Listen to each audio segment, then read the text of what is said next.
Ladies and gentlemen, it's David Hall here, founder and chief executive of the Ideas Centre, and here to share with you some thinking around childlike creativity, working with young children to drive the creative process, with a particular example to bring it all to life in the form of Bob the communication fish, for goodness sake.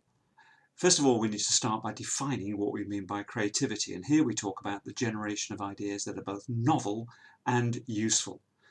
Novel simply meaning hadn't thought of that before. It's a fresh idea, a new thought process. And useful means that we can see how to take that novel idea and make it work. So the combination of novelty and usefulness come together in that creative idea. Now, adults are brilliant at generating useful ideas because useful ideas are simply based on past experience. It's knowledge we've developed over time and is effectively hardwired in the brain. It's therefore rapid to access, and we are very quick to generate useful ideas. We are, however, rubbish at generating novel ideas, because novel ideas involve generating a new connection in the brain, which takes time and therefore is terribly slow. So in generating a novel and useful idea, we are all exceptionally quick to useful, and once we generate a useful idea, we're already trapped in more of the same thinking. Novelty wouldn't get a look in, because every fibre of our being will try to reject that novel idea, because it jeopardises what we already have as a useful idea. So all creativity techniques are effectively a two-stage process. The first stage of the process is to get rid of useful, and we generate a novel idea, something we'd never thought of before, but it needs to be useless. It must definitely solve the problem, if only it were possible. And we refer to this as an intermediate impossible. It can be bonkers, ridiculous, outrageous. Quite frankly, it can be illegal, indecent, amoral for all I care. But it must inherently solve the problem. Novel and useless. The second stage of the process is then first to identify the characteristics of that useless idea that make it work, but then do what adults are good at, find a useful way of delivering them. Bingo, we end up with an idea that combines usefulness with the same characteristics as the novel idea. Well, that'll be novel and useful, and hence the generation of a creative idea. Now, the interesting thing that we've got here is that young children are inherently brilliant at novel, but they're rubbish at useful. They're exactly the other way around from adults, because basically they don't have the built-up experience and knowledge to confine them in that useful space. So every idea they come up with is a fresh idea, and they are perfect for generating intermediate impossibles. So my strongest recommendation, if you're serious about creativity, is to strike up a relationship with a local primary school. And if you have a problem that you can't solve and you need some fresh thinking, take it into a classroom of 7-year-olds. Top tip, of course, is always to get permission from the headmaster or headmistress before you simply wander into a classroom of 7-year-olds. But once you're in there, what you want to do is to explain the problem to the children in words that they can understand. Distill out all the corporate speak, make sure the children can relate to the problem. Then split them into pairs and provide them with paper and coloured pens, and simply ask them to draw solutions to your problem.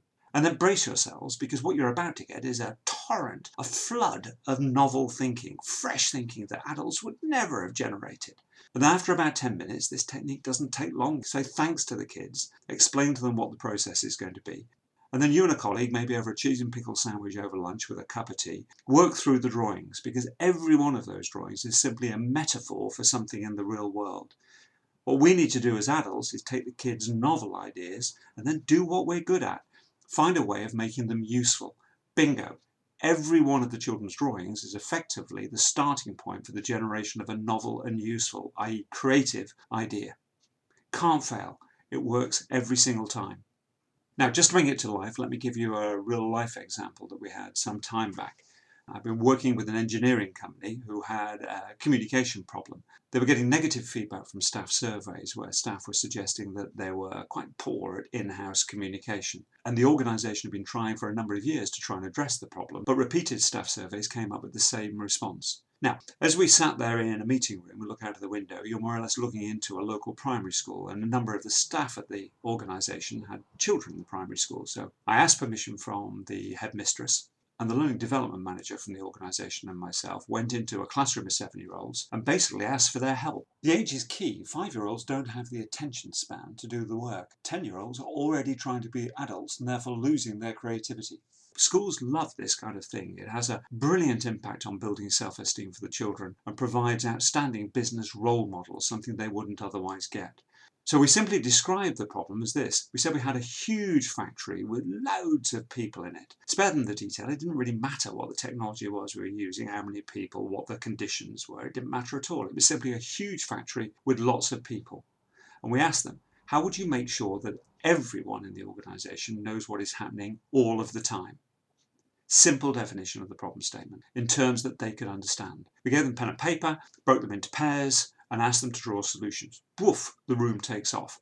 I've done this umpteen times. Never once have I had a child put their hand up at this particular stage and say, hang on, Dr. Hall, before we start this process, can we get hold of the management accounts over the last 5 years? Because I think we need to look back and see what the financial performance of the organisation is. Have we got any engagement data? Has anyone done a SWOT analysis on this? No one ever asked that question. They just go, poof, straight into problem-solving mode. Dave, who was the learning development manager, and myself wandered around the class, keeping an eye on what the children are doing, not to give them energy, because they've got the energy. What we need to do is to make sure we understand what they're drawing. And I looked up, and over on the left, there were a boy and a girl who were sitting there doing nothing.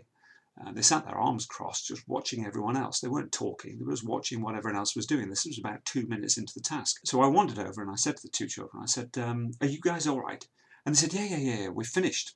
Now, in my head, this was 2 minutes in. The fact they'd finished was ridiculous, for goodness sake. But I think I masked it. And I said, oh, that's excellent. Just tell me, can I have a look at your drawing? And they showed me their drawing. And sure enough, they'd drawn a factory. I mean, it's remarkable. The education in the Western world, the view of a factory is a rectangle with a chimney and smoke coming out of it. This is Victorian levels of education.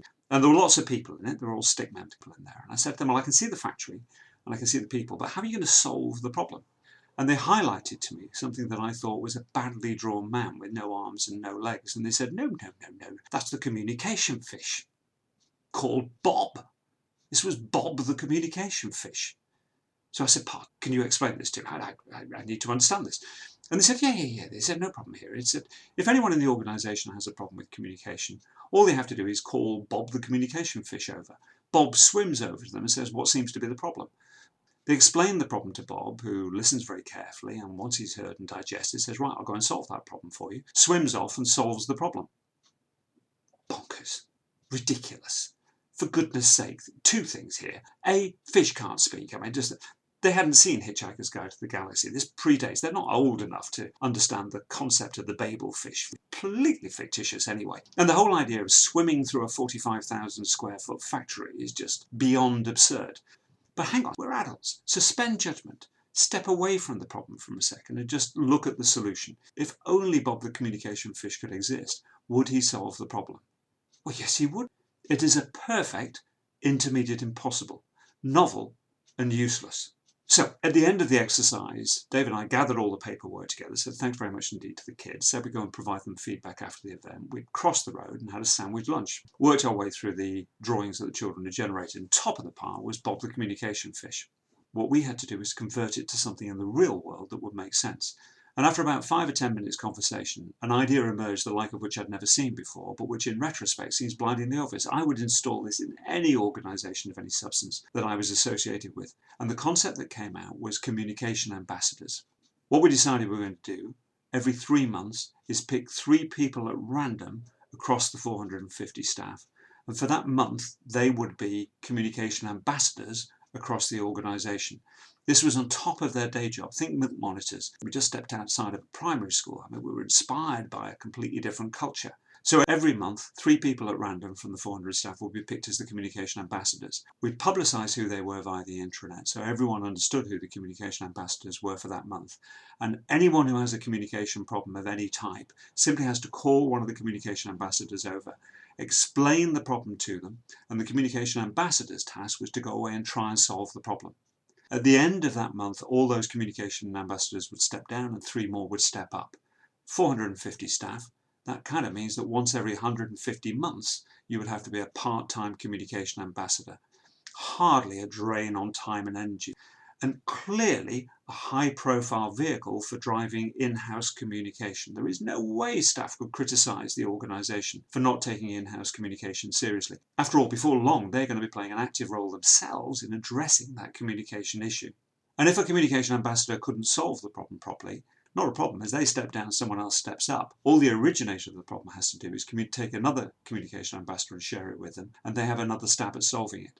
The organisation themselves decided that they were going to take this really seriously and appoint senior managers as some of the first communication ambassadors to give the whole approach credibility.